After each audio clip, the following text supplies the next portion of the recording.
Bom, pessoal, semana passada a gente fez aquele vídeo sobre aquela alegação de que a história de Jesus foi toda copiada da história de Horus. Hoje vou fazer um vídeo sobre mais uma alegação desses críticos da Bíblia, né, que dizem que a Bíblia é toda copiada, que é totalmente um plágio, né? Hoje vou falar sobre a alegação de que os 10 mandamentos foram copiados do livro dos mortos, um livro egípcio. Mas o que é o livro dos mortos? O que vem a ser esse livro? Qual a função dele?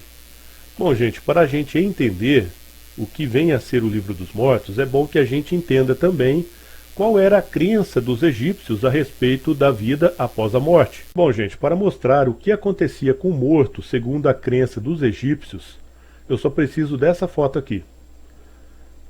Na verdade, se trata de um papiro, né? É um papiro que faz parte do livro dos mortos. E aqui está representado a cena do julgamento, né? Esse cara sentado aqui é o Osíris. A gente falou dele no vídeo da semana passada, é o pai de Horus. E ele se tornou o chefe lá do mundo dos mortos, o Bambambam, né? O senhor do mundo dos mortos. E ele fica sentado aqui presidindo o julgamento das pessoas que morrem. Esse cara aqui na frente, todo esquisitão, que parece um cachorro, né? É o Amute, ou o monstro do Nilo. Daqui a pouco eu vou falar por que ele está aqui. Ó. Ele está aguardando alguma coisa aqui, né? Esse outro aqui é o deus Tote. E a função dele é a função assim de um escrivão, né? Ele fica anotando o resultado do julgamento. Esse outro aqui é o deus Anubis.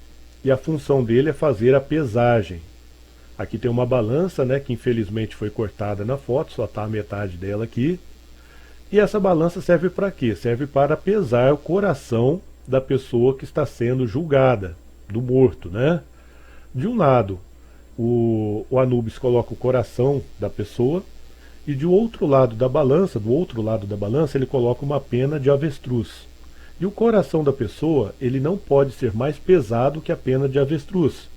Por quê? Porque, segundo a crença dos egípcios, quanto mais injustiça a pessoa fez durante a sua vida, mais pesado o coração dela vai ficar. Então, se for uma pessoa muito injusta, o coração dela vai pesar mais que a pena, e ela vai ser condenada no julgamento. E o que acontece se ela for condenada? Ela vai virar almoço desse cara aqui, ó, do monstro do Nilo. Ele vai devorar a pessoa.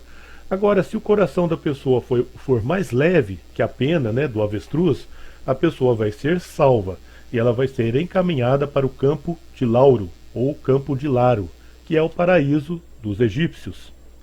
Aqui em cima você pode notar que tem várias pessoas, né? Na verdade são deuses juízes.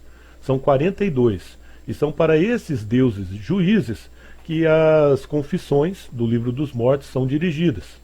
E o livro dos mortos funcionava como um tipo de manual que ajudava o morto em sua viagem pelo mundo dos mortos. Ali tinha canções, tinha orações, tinha feitiços, tudo o que o morto precisava para se dar bem ali no mundo dos mortos. E por essa razão, os egípcios costumavam deixar uma cópia desse livro ao lado da pessoa morta, para que ela pudesse utilizar o livro ali em sua viagem para o além. E caso você queira ler o livro dos mortos, eu vou deixar um link aqui na descrição do vídeo, do livro inteiro, online, em português, em arquivo PDF, ok? Eu também vou deixar aqui na descrição do vídeo alguns links que vão te mostrar fotos dos papiros que fazem parte do livro dos mortos. Mas vamos ao que interessa, né? Segundo os ateus militantes, os 10 mandamentos foram literalmente copiados de uma lista de 42 confissões que aparece no livro dos mortos. E eu encontrei um vídeo de um rapaz que se diz teísta, ou seja, ele acredita em Deus,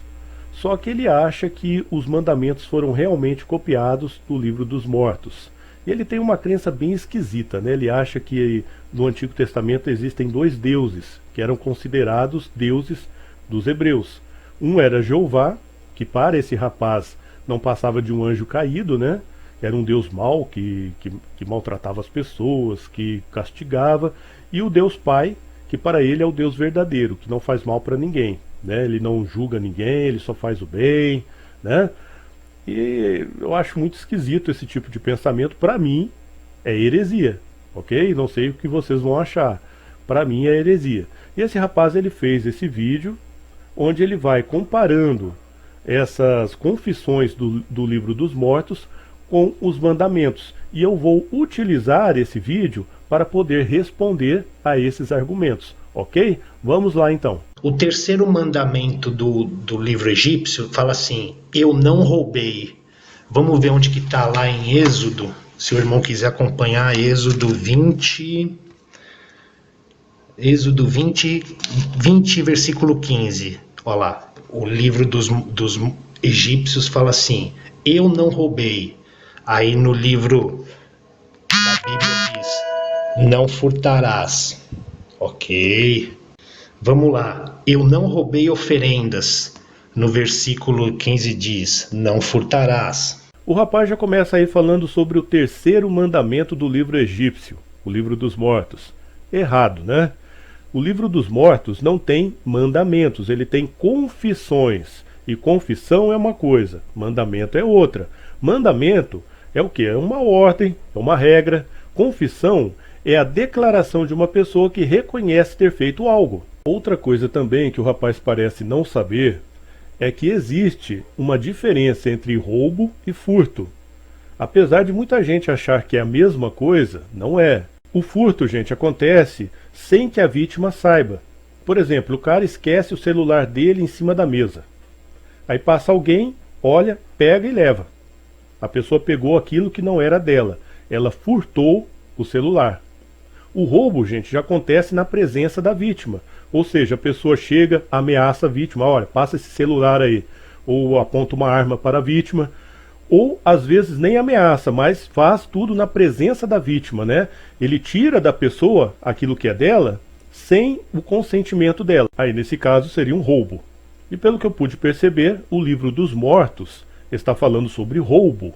É uma confissão, eu não roubei. E a Bíblia está falando sobre furto, não furtarás. São coisas diferentes. Sem contar que algumas dessas confissões estão falando sobre roubos específicos, como a confissão 6, por exemplo, que diz assim: eu não roubei oferendas. Ou seja, é uma confissão que diz respeito apenas ao roubo de oferendas. A confissão número 15 diz: eu não saqueei a terra cultivada. Ou seja, é uma confissão que diz respeito apenas ao roubo em hortas, né, em plantações. E eu sinceramente não consigo ver esse paralelo que os críticos dizem existir entre essas confissões e o mandamento de não furtar. Eu não consigo ver nenhuma evidência de que Moisés tenha copiado dali esse mandamento. O quinto mandamento diz assim: eu não matei seres humanos. Vamos lá no versículo 13. Ele fala: eu não matei seres humanos. Aqui está assim: não matarás. Beleza. Nesse caso é evidente que as duas fontes, né, a Bíblia e o livro dos mortos, estão falando sobre o mesmo assunto, sobre o assassinato. A Bíblia, no caso, proibindo a prática do assassinato, e o livro dos mortos mostrando uma confissão onde alguém diz assim: eu não matei seres humanos. Isso prova o quê? Prova que Moisés se inspirou no livro dos mortos para fazer o mandamento de não matar? Claro que não, né, gente? Isso prova apenas que o assassinato era reprovado tanto pela religião dos egípcios quanto pela religião dos hebreus. Sem contar, gente, que coisas assim como o assassinato e o roubo são reprovadas em qualquer lugar. Qualquer religião, seja ela qual for, vai reprovar coisas assim como o assassinato, como o roubo. Qualquer religião ali que tem o seu padrão moral, né, vai reprovar esse tipo de coisa. E qualquer conjunto de leis, seja de qualquer nação, de qualquer povo, de qualquer cultura, vai reprovar também coisas como o roubo e como o assassinato. Então, gente, o fato de os mandamentos proibirem o assassinato e o livro dos mortos mostrarem ali que o assassinato de alguma forma era reprovado na religião egípcia, não significa necessariamente que houve ali um plágio por parte de Moisés. Isso é ridículo. A lei brasileira também proíbe o assassinato. E ela é bem mais nova que os 10 mandamentos. Será que vão dizer agora que nós também copiamos isso dos 10 mandamentos? Ora bolas, né, gente? Será que a pessoa não consegue perceber que matar é errado, que roubar é errado? Será que ela precisa copiar isso de algum lugar? Qualquer pessoa que conheça um pouquinho de argumentação e retórica vai perceber que, nesse caso, os ateus estão usando uma falácia. Ou seja, o livro dos mortos foi escrito antes dos 10 mandamentos. Existem similaridades entre as confissões do livro dos mortos e alguns mandamentos. Logo, os 10 mandamentos só podem ter sido copiados do livro dos mortos. Olha que argumento mais inconsistente, né? Seria a mesma coisa que dizer assim: a Inglaterra é mais antiga que o Brasil. Lá a lei condena o assassinato. Então a lei do Brasil, que é mais nova, que condena também o assassinato, foi copiada da lei da Inglaterra. Não tem nada a ver, né? Olha lá, o mandamento deles 25 fala assim: eu não aticei briga. No 16 fala: não dirás falso testemunho contra o teu próximo. Porque quando você mente contra o teu próximo, você arruma briga. Não é, meus irmãos? Existe uma diferença entre atiçar brigas e dizer falsos testemunhos. Tá certo que às vezes você dizendo um falso testemunho, você pode até atiçar uma briga. Mas para atiçar uma briga, você não precisa necessariamente estar mentindo. Muitas vezes você fala a verdade e mesmo assim você faz com que duas pessoas briguem. O mandamento 27 fala assim: eu não forniquei. Olha que legal, né? Aí aqui no nossos 10 mandamentos, no versículo 14 fala assim: não cometerás adultério. Pois é, mas você está errado. Adultério é uma coisa, fornicação é outra.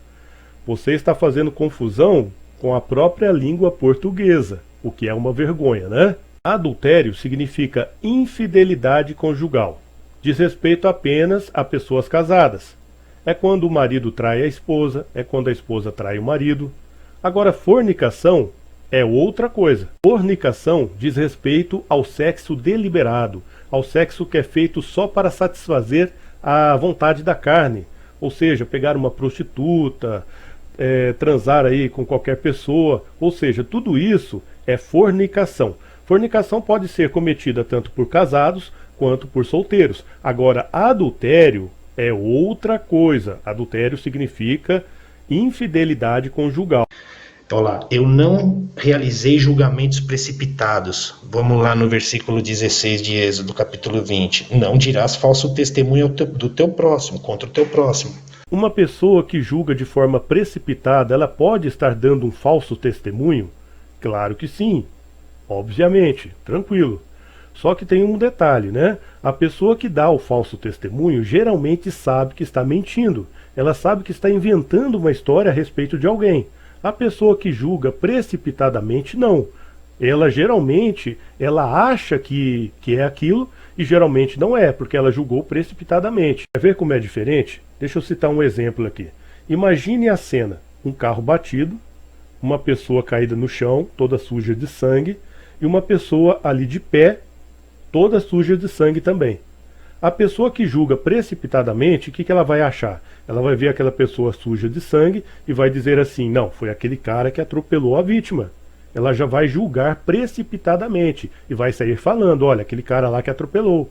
Mas de repente ela pode estar errada. Por quê? Porque pode ser uma pessoa que passou ali e foi ajudar a vítima e o motorista fugiu, né? Ela pode estar errada.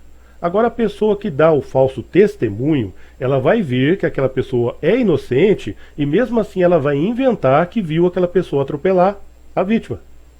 Entendeu a diferença? A gente percebe que o 9º mandamento, que proíbe o falso testemunho, protege o nome e a reputação da pessoa, impedindo, né, que as pessoas inventem coisas falsas a respeito dos outros.